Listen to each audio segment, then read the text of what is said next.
بسم الله الرحمن الرحيم. الحمد لله رب العالمين، والصلاة والسلام على أشرف الأنبياء والمرسلين.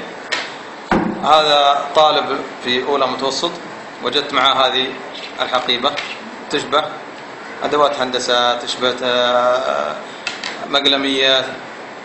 مع الأسف شوفوا، وهذا نداء لكل أب وجميع أولياء أمور الطلاب. ماذا وجدنا في الشنطة؟ وجدنا في الشنطة معسل إلكتروني